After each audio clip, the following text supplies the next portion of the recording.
નમસ્કાર દોસ્તો, આજનો કથા પ્રસંગ એ રામાયણમાંથી લેવામાં આવ્યો છે. પ્રસ્તુત પ્રસંગને તત્વદર્શનાની દ્રષ્ટિએ અત્રે પ્રસ્તુત કરવામાં આવ્યો છે. દોસ્તો, જ્યારે રામને વનવાસ મળે છે ત્યારે ભરતજી એને એમની જાણ થાય છે, એટલે ભરતજી પ્રભુ રામને લેવા માટે ચિત્રકૂટ જાય છે અને હઠ પકડીને બેસે છે કે પ્રભુ તમે ફરી અયોધ્યા પધારો અને રાજ્ય વ્યવસ્થા સંભાળો. પરંતુ રામ માટે આ મોટું ધર્મ સંકટ હતું, કારણ કે રામ જેવા અવતારી પુરુષને એક યુગ કાર્ય કરવાનું હતું. એટલા માટે એક નિયતિના ભાગરૂપે એ વનવાસ ગયા છે. આવી વિકટ પરિસ્થિતિની અંદર અને સાથે સાથે ભરતનો હઠાગ્રહ કે જો તમે પ્રભુ નહીં પધારો તો હું મારા પ્રાણ ત્યાગી દઈશ, બાકી તમને લીધા વગર હું જવાનો નથી. ત્યારે આવા ધર્મ સંકટ વાળા પ્રસંગની અંદર ગુરુ વશિષ્ઠ અને મિથિલા નરેશ જનકરાયજી એક સરસ મજાનો રસ્તો કાઢે છે અને એ રસ્તો વાસ્તવમાં પ્રવર્તમાન જગતને પણ એટલું જ પ્રાસંગિક છે. જનકરાયજી ભરત સાથે કેટલાક સંવાદો કરે છે. એ ભરતને પૂછે છે કે ભરતજી, આ સમગ્ર સૃષ્ટિની અંદર સૌથી વધારે પ્રિય પાત્ર અથવા તો તમે જેને પ્રેમ કરતા હોય એ પાત્ર કયું છે?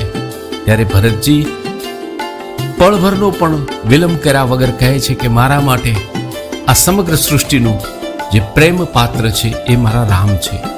હું રામને અકૂટ પ્રેમ કરું છું. ત્યારે જનકરાયજી એમની વાતમાં સંશય કરતા કહે છે કે ભરતજી, મને તમારી વાતમાં સંશય લાગે છે. ભરતજી એનું કારણ પૂછે છે ત્યારે જનકરાયજી ખૂબ સરસ જવાબ આપે છે કે પ્રેમ છે ને એ તો ભરતજી એક સમર્પણનું ભાવ વિશ્વ છે. એમાં માગવાનું નથી હોતું, આપવાનું હોય છે.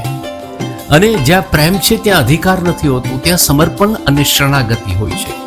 તમે એક બાજુથી એમ કહો છો કે હું રામને પ્રેમ કરું છું અને બીજી બાજુ તમે રામ ઉપર અધિકાર જમાવો છો, તો આ બંને વિધાનો સંશય ઊભા કરે એ પ્રકારના છે.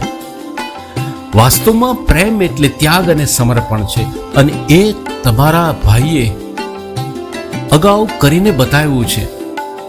માતા કૈકેયીના કહેવાથી, રાજા દશરથના આદેશથી પુત્ર તરીકે કશી પણ પ્રકારની દલીલો કર્યા વગર કે ફરિયાદો કર્યા વગર, પળભરનો પણ વિલંબ કર્યા વગર અયોધ્યાનું રાજ્ય શાસન કે રાજ્યાભિષેક આ બધું છોડીને વનવાસ માટે નીકળી પડ્યા.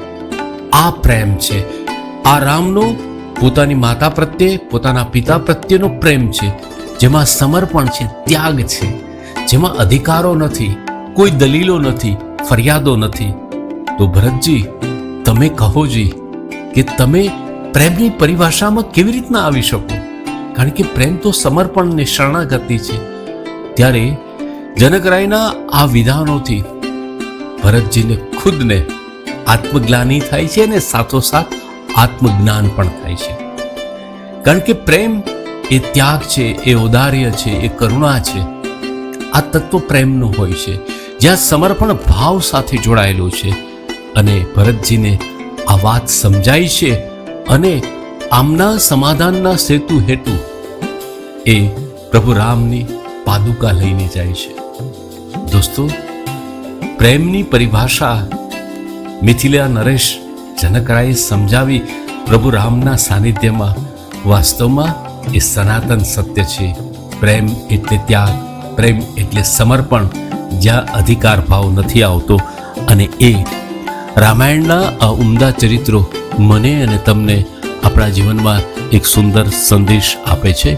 જય શ્રી રામ.